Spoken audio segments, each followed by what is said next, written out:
let's pop off right now. We got to get started. We got to go. Let's go. Let's go. Let's get the people in the chat.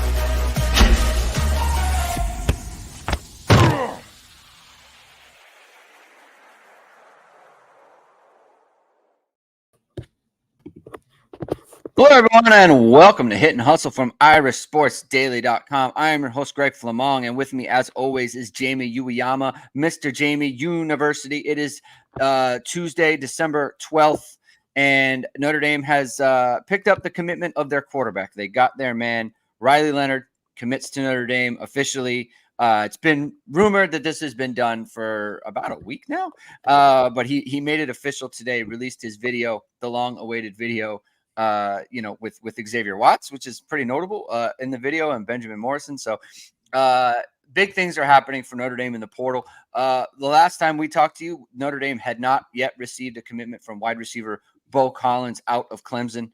And he is committed to Notre Dame. So Notre Dame has gotten Chris Mitchell out of the portal, Beaux Collins out of the portal, and then Riley Leonard has committed to Notre Dame. So their offense has gotten a big boost and jump start for the 2024 season.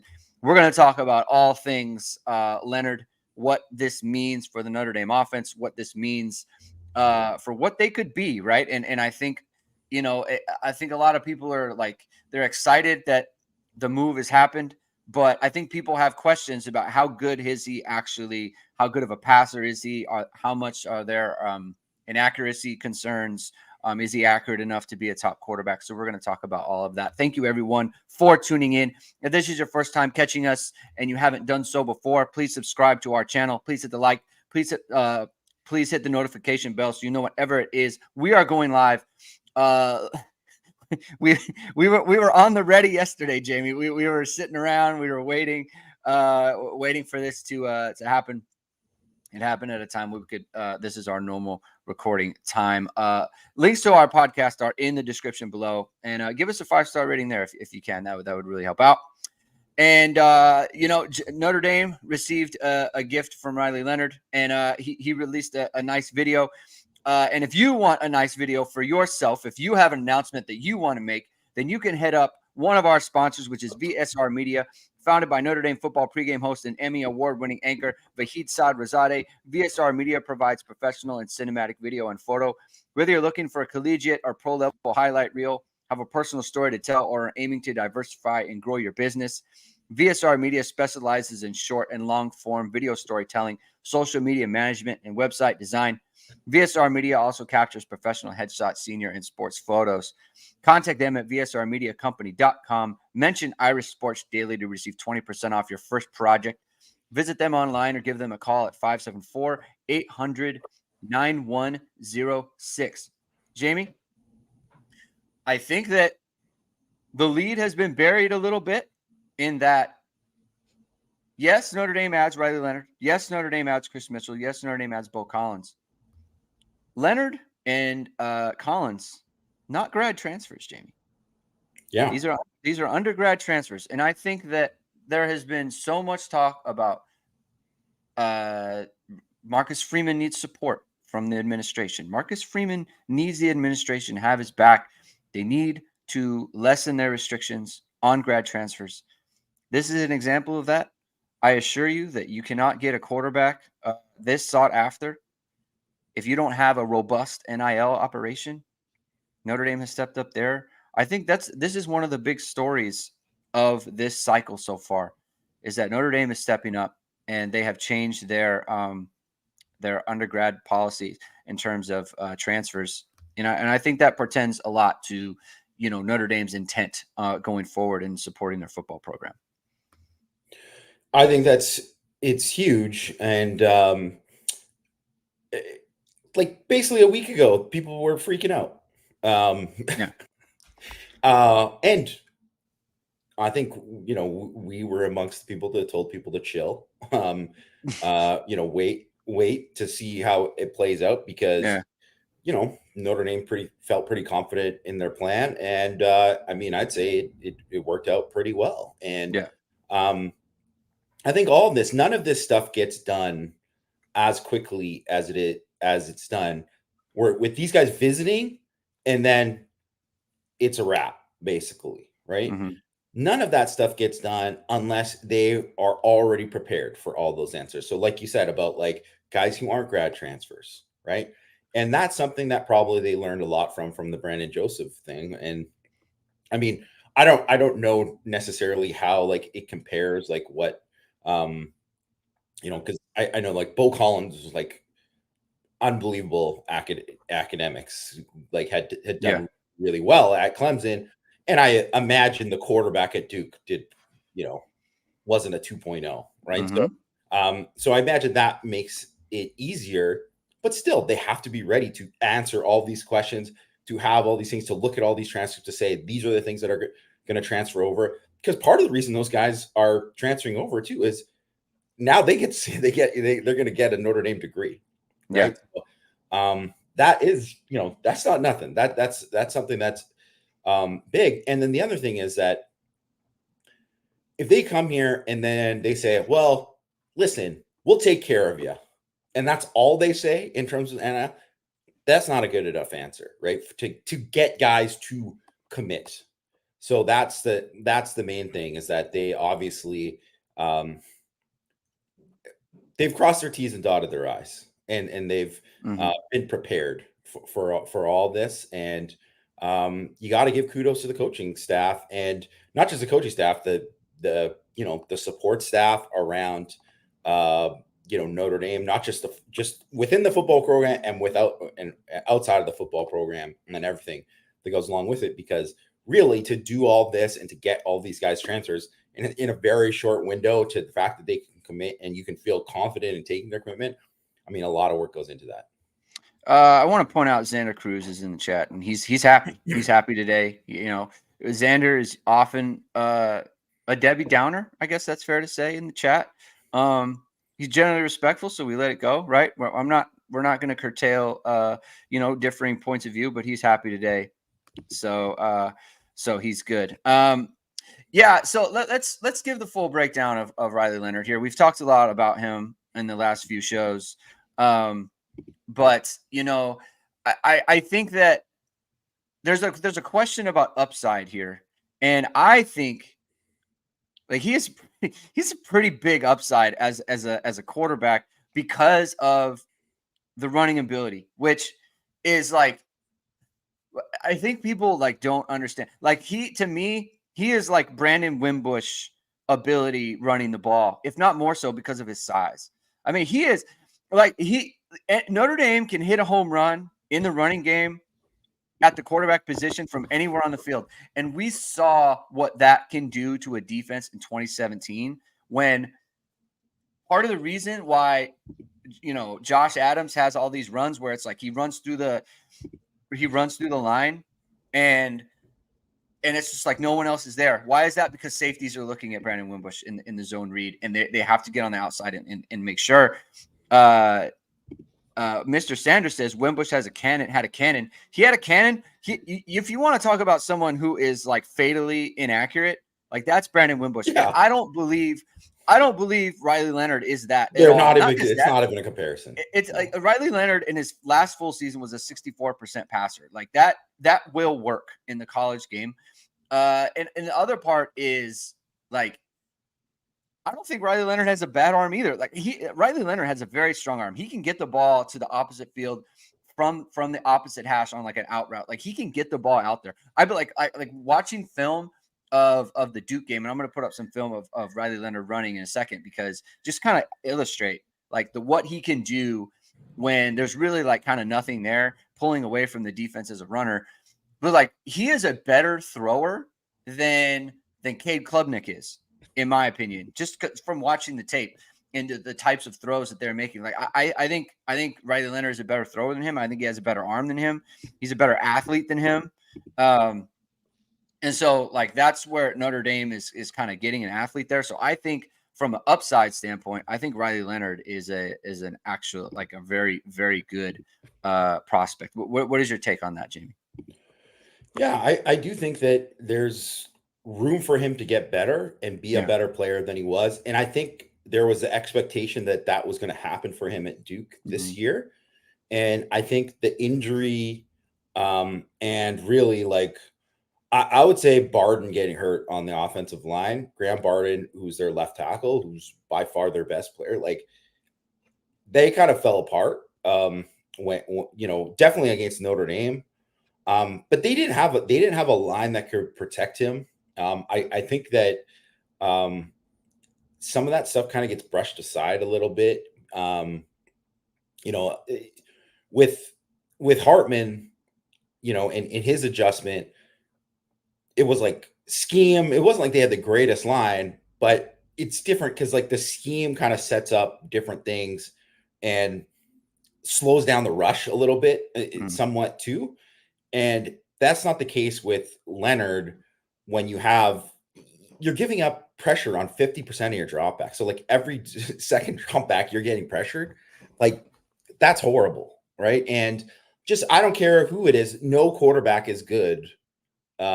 Is going to thrive consistently under pressure. No one is. And not just that, you can't really call an offense that is going to, give you good numbers when you're getting pressured that often because there's nothing they can really call. So I didn't want to cut you off, but it was just but anyway, so he was pressured on 50% of dropbacks versus Clemson last year, 55.9% against Notre Dame, 52.9% versus Florida State, and 48.5% versus Louisville. So basically any team with like a legit defensive line just got after him and he had no chance. And you also remember that in the Louisville and Florida State games, he was playing on one foot basically. So that's going to hurt too. So I think there was like an expectation that he would maybe jump up to become a potential first round quarterback after heading into that season because he had such a promising first season as a starter. That's another thing with him and Hartman. Hartman started like 50 games before he came to Notre Dame. Riley Leonard started 21, so quite a big difference there. I would say that you look at someone like him. He was ranked 28th in the preseason in Dane Brugler from The Athletic. He's their NFL draft guy in their top 50. And that was with the expectation that he was going to take this jump. He didn't really take that jump, but I don't think that it was all on him. I think it was primarily the situation and the injury and all that kind of stuff.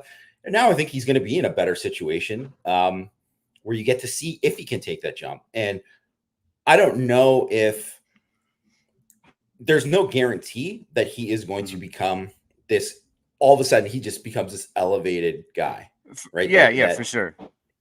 I think that's something that you get excited about the possibility. Sure, that's great, but it's not. There's no guarantee that happens. But the baseline for it, like you said, is like a Brandon Wimbush who can throw. Like who can actually who isn't going to throw a worm burner on a little bubble screen. So I think that's what you're kind of looking at for him. And if that's the case, that's the thing that's not get talked about enough. And like you mentioned before, he automatically elevates the running game. The guys who should be most excited are Jeremiah Love and JD Price and Jerron Payne. And those are the guys who should be excited. Just so everyone knows, there's going to be a video. I did a full 2-game breakdown. I did Clemson this year from him from all 22, and I did Boston College from last year all 22, and I did a full breakdown. I included missed throws in some of the questions that he has. I included some of like the type of offense that Duke is running. Again, like their offense did not lend itself to big numbers for really anybody. Something you have to consider with him is Chris Mitchell, Beaux Collins, Jordan Faison, Jaden Thomas, Jaden Greathouse, the tight ends, the running backs. That is by far the best talent he has ever played with. You could make a case that every single one of those guys starts at Duke next year. Every single one, right? And so it's just like he hasn't played with the type of talent that he will at Notre Dame by a long shot. So that's part of it, right? And it showed itself in what they were trying to do offensively. I'm going to throw up some clips here. We'll keep watching. Some of just like the running ability here. This is against Clemson. Jamie, this is a 2-yard loss, right? This is a design quarterback counter. He gets hit in the backfield right there. It breaks away. And not just does he get away, he turns it into a touchdown. Okay. Yeah. This is a play where, it's like this is going to be a lost yardage play for them. He turns it into a touchdown. He runs away from the defense. He's going to get time player, right? Here's another one against Boston College. Gets the ball on his own read. He keeps it. He's pulling away. Like, this is a 60-plus yard touchdown run. Like, this is what's in your offense now. Like, you can hit the home run from the quarterback position at any point, right? And this is like you said, it elevates Jeremiah Love. It elevates Jabron Payne, who are home run hitters in their own right, right? So think about from a defensive point of view and the types of problems that this causes. And this is why, like, throughout the year, I was so adamant that, like, if it's not Riley Leonard, I think you very seriously need to consider going with Angeli and Minchie and CJ Carr coming in. You have to very much consider it, because it's just not a fit. Like, it's just not a scheme fit from everyone who's out there, right? Like, if Notre Dame didn't end up with Riley Leonard, I'd have been like, yeah, like Will Rogers or somebody. I mean, Dylan Gabriel was never coming to Notre Dame. He wanted to play in a completely different offense. But, like, that's the point. It's like, you have a lot of good quarterbacks, but are they scheme fits to what they're trying to do? And I think that Riley Leonard, like, that he fits seamlessly into what Notre Dame wants in their passing game, like some of the short game concepts, like some of the zone beater concepts that Duke is running. Notre Dame is already running those concepts, right? So the transition from Duke to Notre Dame will be much easier than Sam Hartman to Notre Dame, the other way. And so that's kind of like where I feel like, sure, he has questions as a quarterback, right? And a lot of people do. But it's just like the way that you can just say, like, okay, like, I see where he can fit in here, and I see where he can fit into what they want to do already. I just feel like that's that's where I think the upside is different for him than maybe some other quarterbacks who are out there. And so what is your take on that, Jamie? Yeah, I just think I think out of all the quarterbacks there, so, like, even just say, like, Dylan Gabriel, and I'm not to say Dylan Gabriel is obviously a good player. He's been a good player for many, many years, right? But, he's going to Oregon. Obviously he's going to play with a ton of talent there. But he played with a ton of talent at Oklahoma, right? Yeah. So what he's been is who he is. He is going to be that guy. Still a very, very good quarterback. Mm-hmm. Not to say I'm not downgrading him at all, but I'm just saying in terms of, like, what he's going to be, that's who he is. And I think if you're looking at a guy who could be, I mean, I don't want to get carried away with, like, saying, like, Bo Nix and Bo Nix, whatever. Right. But that is the kind of thing that could happen when you're in a better situation, is kind of what I'm saying. Right. So, and where it's a fit. And I just think it's not like they didn't have some of these concepts there in terms of what they would have done if Tyler Buckner ended up being a guy for Notre Dame. So it's not like it's like foreign stuff they're adding into what they'd be doing within the regular offense. So I think from that perspective, you can shape it around Leonard, but you don't have to completely rejig what you're doing. Mm-hmm. And also too, as they kind of found out with Sam Hartman, it became evident as the season went along, there's limitations with some of these things that we can do. And obviously there's going to be some things with Leonard that they're going to find that out too. But at least they already have more of a baseline that fits into what they're doing. Right. So I think, when I think of him and I think of Chris Mitchell and I think of Beaux Collins, like the three guys that they got, it's all just additive of what, they have already, because let's be honest, Notre Dame, these guys, if they're the 3 best players on Notre Dame's team offense next season, that's not good. Like, that's not a good thing. Like, Notre Dame needs like Jaden Greathouse to take a jump. They need Jaden Thomas to have the jump because, where he's healthy and he's taking that jump this next year that he was going to take this year. They need, Mitchell Evans to still be like, that dude when he comes back from injury. They need Eli Raritan to continue to kind of build off of what that is. They need these young old linemen to really develop and build into something. They need Jeremiah Love to be like, oh, wow. Yeah, like Jeremiah Love is taking that next step. Now JD Price is taking the next step.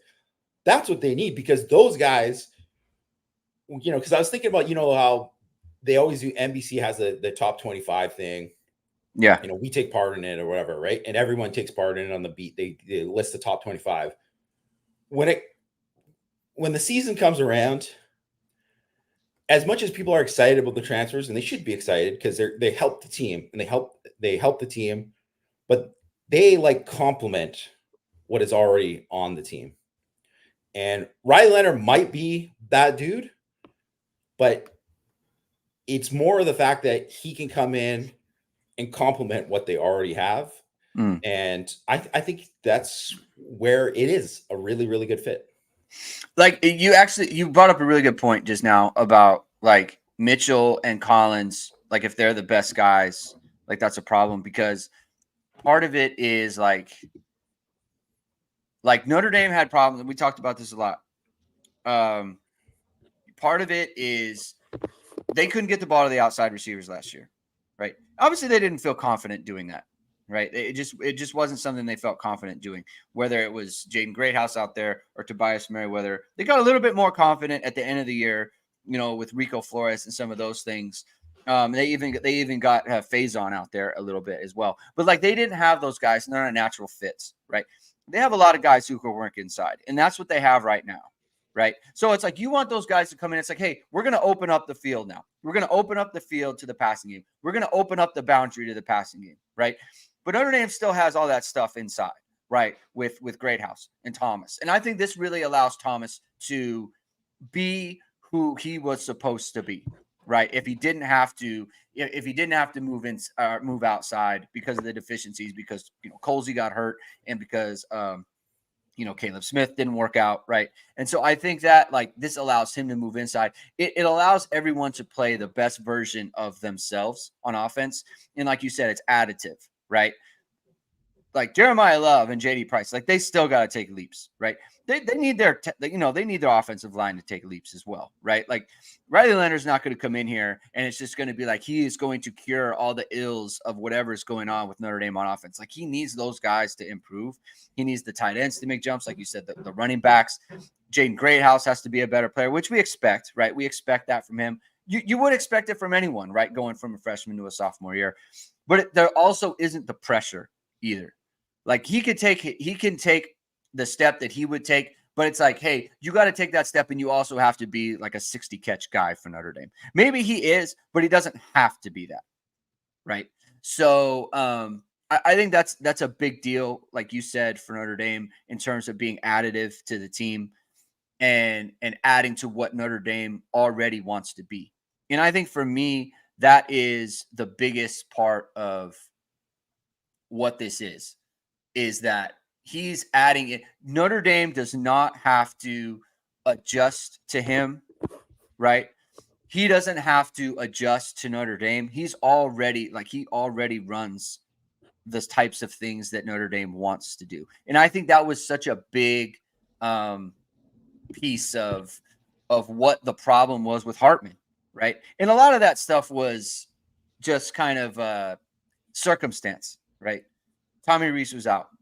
He was leaving. Jared Parker, the whole OC thing, like that got messed up. He came in, and it was his first time ever running an offense, calling an offense, game planning for like a full. I mean, like, as the main guy, he did a little bit at West Virginia, but you know what I'm saying? Like, it was his ship right away with Notre Dame's offense, and then the injuries at wide receiver. We don't have to go into everything. What I'm saying is, like, Riley Leonard and the entire offense is set up a lot better going forward. And that part of that is the addition of wide receiver Beaux Collins out of Clemson, who is a former St. John Bosco athlete from out here in California, played at the same school as KVA. He was a big time recruit. I don't know if he was a 5-star recruit, but he was definitely a top 100 recruit. He was like a top 50 guy. Yeah. He was a big time guy. To be honest, Jamie, we've talked a lot about Javon McKinley. I think there's a little bit of like a Maurice Stovall type situation in there where it's like he's gotten bigger, kind of stifled by the offense. And I think, getting to a better situation out with Notre Dame, I think that could really help him. What do you see from him? Do you see him as a boundary? I see him as a boundary. What do you see from him adding to the Notre Dame offense? I mean, yeah, he's definitely a boundary. And I think they just needed some competency basically there. A guy who that can play there, that can win enough when you go there, and he was good. Like he was good in like being like a back shoulder guy, a guy who can win 50-50. He's over like he's like 56% on contested catches last year. That's kind of what you need, like a big body guy who can win in that way. Potential to get deep and do that kind of stuff too. But he's not going to come in and be Claypool. He's not going to come in and I don't think even be Miles Boykin. I think, he has a chance to come in and be like a 30 catch guy but give you like a lot out of those 30 catches and be like, 30 catches, 5 touchdowns, whatever, like a level that like above replacement at there. And they just kind of haven't had it. Right. Like, they didn't really have it in 2022 and they didn't have it last year. Right. So I don't think he has the same level of talent that like Kevin Austin had there, but they don't need him to be that guy. If he can be McKinley in his last year in 2020, or if he can be that Stovall, like you said, who obviously that was a perfect example of a guy who, in the right situation exploded. And then all of a sudden, like, I mean, I don't even know if people would have considered Maurice Stovall a draftable player before his last year. And then all of a sudden, I can't remember if he went a second or third round, but he was a day 2 pick, right? Like he became a day 2 pick, right? Basically off of one monster year. I don't know if he's going to be that, because I don't see like all of a sudden it's just like completely elevating and changing everything of what they're doing on offense. But he is just going to be like, just like pretty good. And maybe he can be better, but pretty good is just a lot better than they had there when they're playing guys out of position. And as soon as you're playing guys out of position there, you make the group worse. So even when Jaden Greathouse came back and he was healthy, well, he was having to play the boundary in some of these things. And maybe Jaden Greathouse is ready to be more of a boundary because I thought he could play the boundary eventually. But it's like as soon as, he was able to kind of get away from the boundary and they started using him, and I think you saw him like the big plays that he made, on those play action shots, right? Where he scored a couple touchdowns where you're like, oh, look at the juice this guy has, right? Yeah. So you don't want to like it's the same kind of thing on defense where they had to play MTA at big end and they had to play Riley Mills at big end because Mike Elson whiffed on big ends for years. So because of that, they just got stuck in a situation where it's like, well, we have to move someone who is better inside, but we don't have any other choice. So we have to do this. Well, now you don't have to force somebody else to move outside. He can be there. Even if he's just the exact same guy at Clemson, it's better than he was than what Notre Dame had the last 2 years. And if he's more than that, great. Yeah, the fit always matters with this stuff, right? And that's why I'm just like so high on, because I think the fit is better. Like it's better for the quarterback. It's better for the wideouts. I think it's better all around for everyone. And I think that was a big problem last year, where there were just too many people in the kind of the wrong spot. They were kind to shoehorn guys into positions where it's like, hey, I can do it, but this isn't my best spot, right? So like fit is everything for your offense and for your clothing, and you want to have a good fit all the time, and you want a good deal with that as well. And so ESQ Clothing can give you both things. They can give you the perfect fit, give you a great deal for this holiday season. No better gift for your husband, your father, your brother, your son, your nephew, whoever it may be. You've seen ESQ's bamboo dress shirt on all your favorite players and coaches.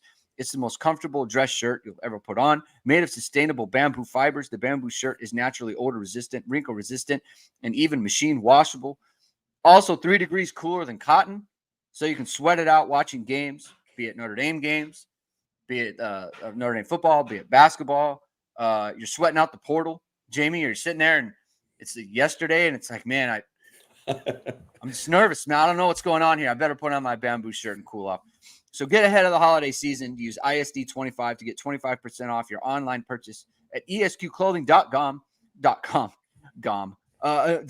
or visit God's Chicago showroom to get a perfect custom fit, and he'll fit you up real nice. So head over to esqclothing.com. As a 5-star seg right there. Five-star seg. Listen, you got to come up big. You know, we got a lot of people in the show right now. You got to come up big for them. This is what we do, right? I'm known for the segues. Here's my main question, Jamie, regarding. Wait a second. Someone get maybe Brendan. I know he's great at those photoshops. Someone actually Photoshop Greg on one of those segues. Those little things you ride around in. Do it. They're all banned. They're banned from Notre Dame. They're the e-scooters or whatever. They're banning them. People are getting hurt, Jamie. You gotta wear. Listen, you got look. Listen, this is completely off topic. Children at Notre Dame, and I'm calling you children because I'm old now, right? You're actually adults, but I'm just saying, you got to put the helmets on, man. Like you could fall. Like they are going so fast on these scooters, and that's why they're banned. People are falling and getting hurt, Jamie. You got to be careful. But here's the concern that I have with Leonard, right? Now, last year with Hartman, it's like, look at all these throws on tape. None of it really translatable to Notre Dame in terms of their style of offense, but look at the throws. Look at what he's trying to do. Look at the way he fits it in. And then you come to Notre Dame and just assume like, okay, he'll pick up pro style offense. Like he'll pick up those pass concepts, no problem. And there was a little bit of struggle. My concern with Riley Leonard is we haven't seen him in an offense that's truly trying to push the ball all the time. That's really trying to get the ball down the field, where you got to fit the ball into a tight little space. There's a clip in the video that I'm going to release tomorrow where it's like they run a little concept where they run off the safety and you got a backside guy coming on the corner and he misses it, right? No, look, it's one play, right? Run play in a whole season. And I don't have all 22 of all the games. But it's like that's the type of throw where, hey, like it's a tough throw, but it's also like you got to make the throw, right? It's got to be put on him, and you got to make sure he hits it. And that's my thing with him. It's like we're talking about all the possibilities here. Chris Mitchell can get down the field. Beaux Collins can get down the field. You got Greathouse. You got Thomas. You got Faison. All these guys can get down the field. Does Riley Leonard have it in him to actually make those throws and be the type of guy? It's like I can read out the defense and put the ball in a space where it needs to be. How big of a concern do you have with that? And have you seen things on tape where it's like, you know what, I think he's got it in there? Well, I think it's a concern because I mean, I definitely watched enough games too where I didn't think as he was like going through regressions and like trying to get the ball over in the middle of the field with the intermediate stuff. Like I thought like the processing wasn't, I mean, this is not just him. This is for like 99% of college quarterbacks. Yeah. But that is a thing where you're like, you know, the 3rd and 6, got to make this throw. It's, you know, a guy sits in zone over the middle. You got to get to fit the ball in between two guys. And it isn't always there where you want it to be, right? And I mean, that's not uncommon, but that is something that, you want to see more of. You want to see him improve and be better at. But in saying that, I think there's a play in the Notre Dame game where I think those remember, and it was a third down. It was a very big play. And I mean, this is also something we were like critical of at the time. It was like fourth quarter, and Notre Dame had like number 2 defensive line out there basically. And is this when he throws it around Junior Tui Halamaka? Yeah, okay. And that was a big time throw. And Tui Halamaka was like perfect in his drop, like, perfect. He was drop hook to curl. He was there. Like, if that throw isn't money and on a rope, he's tipping it. It might even be a pick, right? Like, yeah. And it was an absolutely perfect timing, velocity type of throw, difficult throw in that kind of situation. And it actually kind of reminds me a little bit, which do whatever, bear with me, because I am not a Kenny Pickett fan. I think Kenny, he gets to go. Get rid of Kenny Pickett from the Steelers. He's not the guy. And unfortunately, I think they're going to be stuck with him for another year, and they're going to be mediocre again. But Kenny Pickett is the perfect example of like first quarter, zero chance he's making that throw. Fourth quarter, all of a sudden he's making that throw, right? Like, and so Leonard, maybe that is kind of a little bit with him too, but you want to see that all the time or more frequently than it is. And that was obviously a situation. So it's like good that he made in that situation, and it shows he's capable of it, but I don't see enough of those throws on film from him.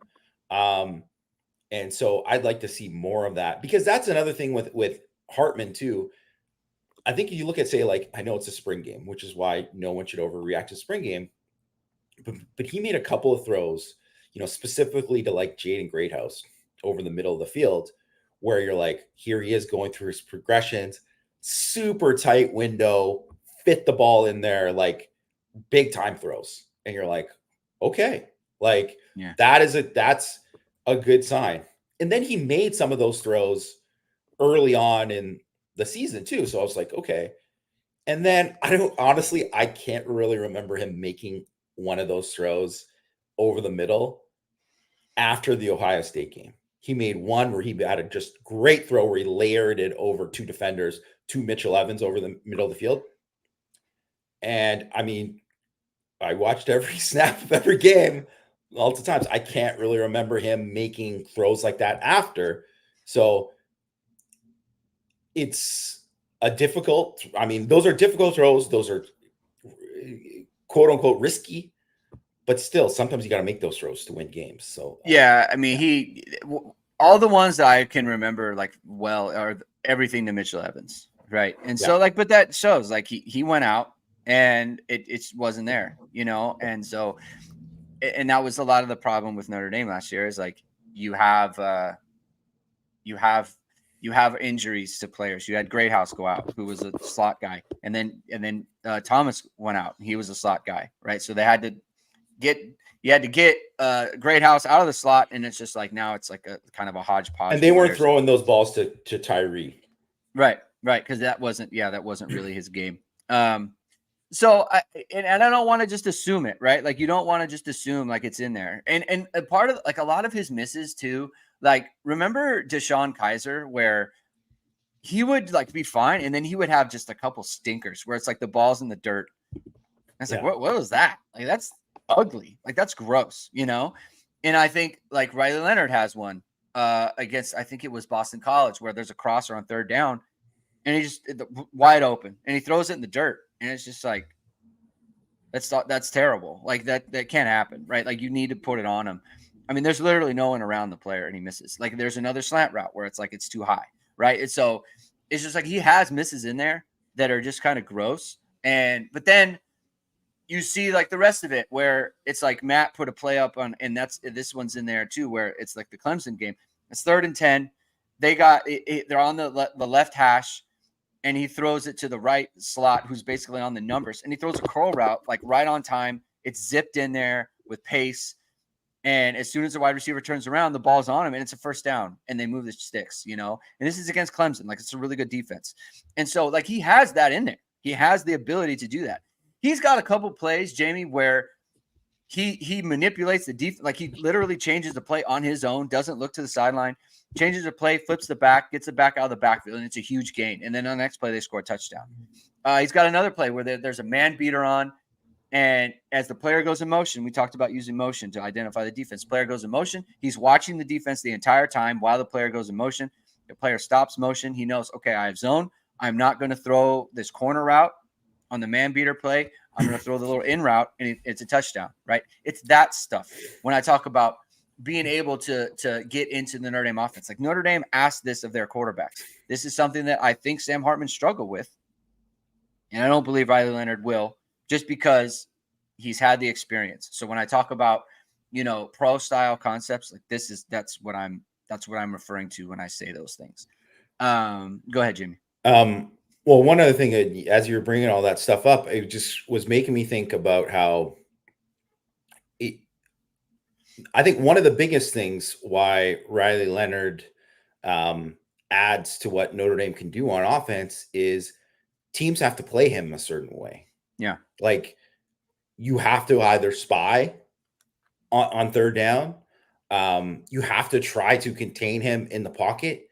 You have to play a lot less man coverage. So if you're a heavy man coverage team, you're going to play less the week that you play Notre Dame, because when you play too much man coverage with the quarterback and run, you're going to get burned, right? And he is definitely the kind of guy who's going to burn you, which is why, Notre Dame is obviously a heavy man coverage team, and he burned Notre Dame as a runner, specifically in the second half, right? So, I think that is something that probably needs to get emphasized by us more, that there isn't like a thing with someone like Hartman. There isn't like, man, we got to change. Like, you are adjusting to what, Hartman's strengths and weaknesses, but there's nothing like, man, we can't do this against Sam Hartman. Yeah. That's not, you don't have to get out of what you do well when you're playing a guy like Sam Hartman, because that's just not, his game or whatever. Where before, and that's something I was just chatting with Matt Freeman about this, where for years, like literally 5 years when he was playing there, everybody plays the slow mesh the same. Yeah. You blitz the crap out of it. You blitz the crap out of it because you want to disrupt that exchange. And so you're getting a ton of man coverage. And that's why they're throwing so many of those 50-50 balls. And you're just not getting the same things at Notre Dame, because, they're not going to blitz the crap out of you when, when you're playing Notre Dame. That's not what, that's not what's going to work best for you. Right. So in that way too, it's just like, I think Leonard, how teams have played Leonard is he's going to keep seeing that. Yeah. So it's not like drastically different where like all of a sudden they were, game planning for him. Teams were game planning for him and not the scheme, where they were game planning for the scheme when it was Sam Hartman. And then obviously he was like, wow, this is completely different. That's another like adjustment that probably would, we knew it was going to be an adjustment for Sam Hartman, but that part of it probably was a bigger adjustment than we probably gave credit for. Yeah. And I think, when you talk about the way teams have to play him, I mean, you're talking about like, think of Alabama this year, right?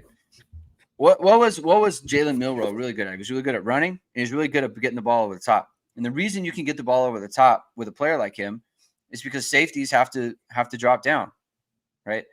I was talking to a former player about like just some tape, like Florida State in 2020, I believe it was 2020, 2021. Florida State kept hitting the ball over the top against Notre Dame. Clemson hit the ball over the top against Notre Dame. And I noticed the safeties sitting there at 10 yards. I'm like, why are you at 10? So I asked him, like, why are you so short? Like, usually you'd want to be at 15 yards, especially if you're in single high. And he said, Jordan Travis, man, you got to get down. You got to get down there because they can run. And so you got to be quick to get in run support, right? You're a run support player, even when you're playing single high. Jordan Travis, Trevor Lawrence, like they're going to run the ball. We got to get down there. And so that affects things. That's why it's like there's so much more available. And like you said, being able to affect the defense in the way that they play Notre Dame and what that can open up, right? But you also need the guys who can get over the top against these teams, right? Yeah. And Duke just did not have that. Simply did not. And close. So that really hurt them. As far as adding more guys that can get over the top, Jamie, Matt reported on ISD last night on Irish Sports Daily that Notre Dame was in communication with Jamal Banks, wide receiver from Wake Forest, who put up some really good numbers. Matt McCarthy, look at this. He comes in and I bring it up. What are your thoughts on Jamal Banks from Wake Forest? Are you surprised Notre Dame hasn't made a run at Will Sheppard from Vandy? I think Will Sheppard is looking to stay in the SEC. That's my opinion. I don't think he's looking to go to Notre Dame. I think that sounded like he had, before he entered the portal, he knew where he was headed. Yeah, that's what. But Jamal Banks, Jamie, he's you had mentioned him during Wake Forest week. Like if Notre Dame, if he was going to enter the portal, Notre Dame should look at him. What do you think of adding a third? I feel like there's a fit with the two they have. You have a field guy, you have a boundary guy. Notre Dame has lots of slots. What do you think of adding a third player without even going into Jamal Banks, the player? I mean, I think it's good. I think it's one. It guarantees you're going to get a good player playing for the boundary for sure. Like for sure, out of Collins or or the combination of the two, right? It guarantees you that. Banks obviously it was a bad situation there this year with the quarterback play. And he's a very similar player to Collins. Is like in terms of being like a guy who can win deep, but and win with his body. In terms of like his size and using his body to shield defenders. Good ball skills. Not a guy who's going to like shake and bake anybody after the catch. That's not his game. He's little stiff. Collins has a little bit more wiggle than Banks.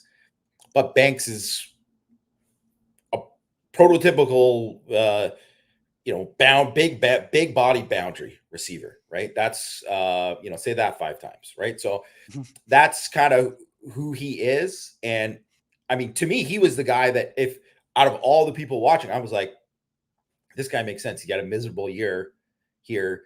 He could have been a guy who maybe with a big year would have gone to the NFL, but because he had a kind of a miserable year because of the quarterback situation, how bad their offense was, it made sense for him to go. I'm surprised that he didn't enter the portal right away. Like, I don't know why he didn't. Maybe he's just trying to be loyal to Wake Forest or whatever, but like, I think he would, I mean, he's another guy I think is a fit in that way too. I believe he'd be a grad transfer too. So no issue there. The reason, I mean, would you rather have the kid from Washington State? Yeah, I think he's got a little bit more juice to him. But if he doesn't want to go to Notre Dame, it doesn't matter. Yeah, for sure, right? I think if you're just talking about just like a preference of a guy, but I think for the players that are already on campus, the receivers that are already returning on campus, I mean, I don't think anyone should be threatened by Jamal Banks because he is very much in that role. It just like if I was Beaux Collins, I'd be like, hey, but I mean, I think Notre Dame, I think if you got room to take him, I think it would be good to take him. And then that kind of opens up all the other guys to play whatever. And then 100% now Jaden Thomas, like you don't even have to take a rep at the boundary, man. Yeah. You don't have to take a rep at the boundary. You can eat in the slot. You can move to the field. You can do all this. Like, I think that, so I wouldn't even, if I was like someone like Jaden Thomas or Jaden Greathouse, I mean, I almost think it would be good because it's like, well, now you guys don't have to worry about this because these guys got it covered. And then you don't have to have any kind of pressure on like Micah Gilbert. All of a sudden is like one snap away from maybe even having to play. And like when you don't have no idea if he's ready. And that's the thing. It's just like freshman boundary, unless you are Michael Floyd, it's just not a good recipe. Yeah. Michael's asking about Jamori Macklin, wide receiver. And I would take him. I would take him. You got to figure that out with Jamori Macklin. He's a good football player. I like him a lot. Any news, Mile High GTB? Any news on defensive targets in the portal? RJ Open monitoring. That's that could be a big one for Notre Dame. I believe Notre Dame feels good about him and where things stand. So let's keep our eyes open on that. We might be hearing something very shortly on him. What do you think of him, Jamie? How big a deal is that? Would he take over the strong side defensive end vacated by JJB and Nana? Yeah, 100%. I think he'd step right in there. So automatically you get a guy who's, multi-year starter, like 3 years of like proven pass rush ability. The guy's a good pass rusher. Yeah. And I think, he's a guy who could put up numbers for Notre Dame in that sense too. He hasn't been a good player versus right. Consistency. I think has been a bit of an issue there, but it's not like a motor thing or anything. I just think like he just needs to get better at it. But also I think it's not like easy to get better. Just say like, oh, you just all of a sudden just flip a switch and be better at the run. But like, I think Al Washington showed like JJB was like a night and day different player. And I think that's part of because of what Al Washington emphasizes over Larry Johnson. Where like Larry Johnson at Ohio State is like pass rush, and which is great for those guys, but you also got to play Michigan, man, and they're running on you, and if you can't stop the run with your D linemen aren't doing their jobs against the run, that's not going to cut it, right? So I think that's the one thing where like JJB like became more of a complete player. So I think of Oben. I mean, to me, it's a no-brainer that he would step right in and then hopefully improve his draft stock and become like maybe like a mid-round guy instead of a late-round guy. Mm-hmm. But 100%, I think he would come in and start right away. And then at the same time, you don't have to force anyone to play if they're not ready. So if Aiden Gobera played this year and he was healthy, and then maybe he's ready to go. He's ready to be the next starter there. You're good, whatever. But now you don't have to worry about anything. Greg Wasserman asking, where is he from? He's from Duke. He's Greg's kind of wondering why everyone is from the ACC, basically. What I would say to that is like, you have film on him because you play him, and B, you have film on him against your team, right? So it's like, how they perform against your players, right? Like, did RJ Oben give Blake Fisher problems? If yes, maybe that's a good idea, right? Like, did he give Joe Alt problems? Yes, maybe that's a good idea, right? So like, Beaux Collins, like we saw Beaux Collins go up against Ben Morrison on some plays. Like if Notre Dame says like, ask Ben Morrison like, hey, what do you think about playing against Beaux Collins? Ben Morrison says, I don't know, it was pretty tough. Like he gave me problems. Like, well, okay, then that might be a good take for you, right? So I think that's why, right? Like you play guys, you get evaluation on them, you get evaluation against your team, and it's like, okay, we can make an easy transition. Not just that, but Duke, academically, it's a nice fit, right? Beaux Collins, academically, is a good fit. Obviously, FIU, right? Like that's outside the ACC. They scouted him, and they gave him a good evaluation, and they brought him in. So it's not to say everyone has to be from the ACC, but if you're playing against Notre Dame and you're seeing them on tape all the time, then that's going to be a good. I mean, because look, you see a lot of Notre Dame guys, right? Where do they go? They go to the ACC, right? Like a bunch of dudes went to Pitt, right? So it just kind of makes sense on that front. Yeah, and they know Notre Dame too, so it's like, I mean, obviously Chris Mitchell's from FIU, right? Like that's not a ACC guy, right? And so it doesn't have to necessarily be ACC guys, but I think everything, just reiterate everything that Greg said, just echo everything that he said about like the familiarity there in terms of they have watched these guys a lot. They've watched these guys and watched film of them a lot, and guys just pop when you watch them. You're like, that guy's a dude, or this, this is a guy that, man, I wish we had this guy on our team. All that kind of stuff. Like I was thinking, like, I mean, I don't think he's in the portal, but if he was in the portal, Mason Rager from Louisville, just that guy did something to Joe Alt I had never seen anybody do. Like, I mean, he bull rushed Joe Alt and put him on his butt. Like, no one's done that in 3 years. So, I mean, Joe Alt's been beat a couple times, but no one has beat him like that. And Mason Rager was like a guy who didn't really play much before the Notre Dame game. And then all of a sudden I was like, who the heck is this dude? I'm like checking my notes. I'm like, I don't even know who he is. Like, because he was hurt and he was coming off an injury or whatever. But like that, those guys for sure pop when you're watching them. Like, and especially if they've done it to your team. Yeah. Matt McCarthy asks about Chase Basantis. Will we go after him? That's a no from me. What is your take on that, Jamie? I mean, he chose Texas A&M out of high school. I think that was a pretty good indication of kind of what direction he was looking for. Because I mean, he went to I can't remember. I can't remember if he's a Bergen Catholic guy or not, but he's whatever from those, Jersey private school Catholic schools.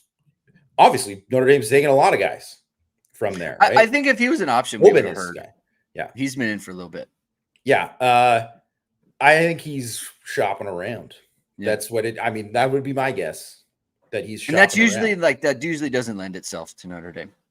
Well, it's guys you're gonna like. So there's the Pitt defensive end, Okunlola, Samuel Okunlola, who his brother is was the guy who's the big time 5-star offensive tackle that signed with Miami, right? And obviously he was a guy who shopped around. Yeah. And Samuel, his brother, was not as high level of a recruit, but he really showed this year. Like when I watched him, I was like, oh, this guy's gonna play in the league. He's good. Yeah. And when he went in the portal, and then you can kind of see where all the places he's looking at, and you're like, oh, this guy's looking for a payday. He's like, he's looking for like, hey, you know what? Give me more. Like that's kind of thing. So, I mean, would Notre Dame be interested in a guy like that? I mean, they would be interested in his talent, but is that guy? I mean, I don't think Notre Dame, because if you're in these bidding wars for these guys, if you win, great, and if you don't, like, you might be straight out of luck for a guy who can actually help you, right? So, right. Let's see. Michael is asking, Notre Dame targeting any O-line or safeties in the portal? Thanks. I'm sure there are. I mean, safety is interesting to me. I'm waiting to, check out irisportsdaily.com. Like, I'm waiting for an update from Matt or Christian on safety and who they're looking for there, because I do think they need someone to be a true safety. Jordan Clark, I think, is going to be a nickel guy. He's going to play in the slot. I would like to see them go after a safety, and I think they probably will. So that just remains to be seen who it is. Again, the inclusion of Xavier Watts in the video makes me think he's going to be back. Like, why would you do that unless you didn't know? You know what I'm saying? Like, I think that's telling. So that's good. That's good. But I do think they need someone to be next to him. Wasserman says Wasserman says JGB was from Ohio State, so that hypothesis isn't completely true. There are some big-time D-lines from other conferences that can play. You're kind of like answering your own question, right? Like you asked, why are there so many this year from the portal, from the SAC, from the ACC?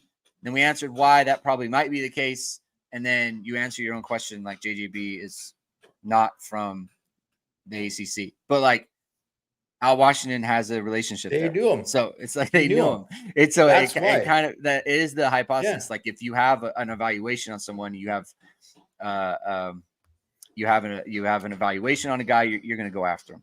Okay, here's a perfect example of it kind of leads into the question about offensive tackle, right?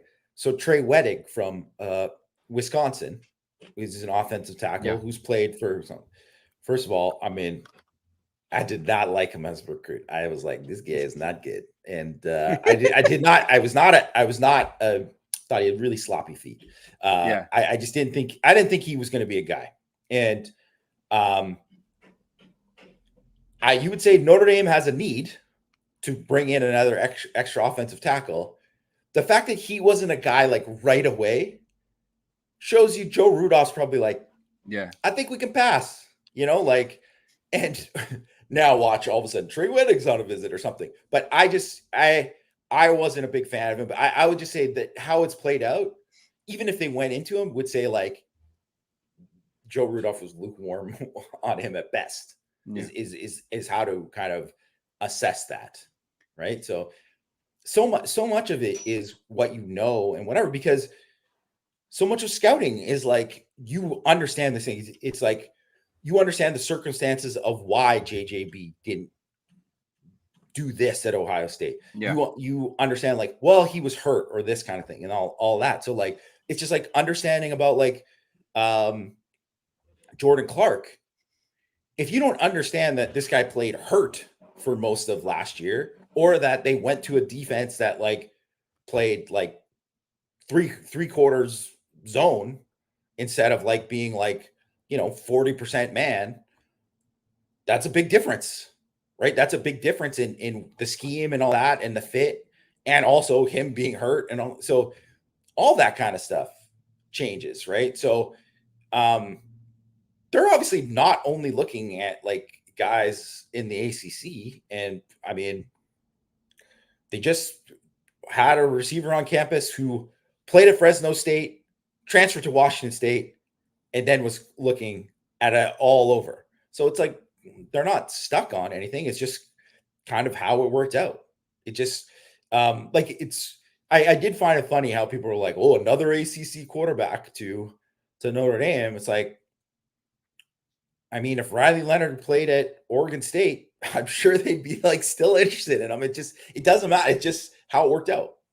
Yeah. So it is what it is there. And look, I can't say like, oh, these are bad players. That's the other part. Like they're good players, and I think they're going to help the Notre Dame football team. So let's end it there. Thank you everyone for tuning in. If this is your first time catching us, please subscribe to our show. Please hit the like button. Please hit the notification bell so you know whenever it is we're going live. We'll definitely be back on Thursday. Look to, stay locked in to IRSportsDaily.com for anything on RJ Oben. I think there might be something there. Mitch Jeter, kicker from South Carolina. Check out that might be a thing that happens for Notre Dame as well. So Notre Dame's doing really well in the portal, and we're going to be here to cover it.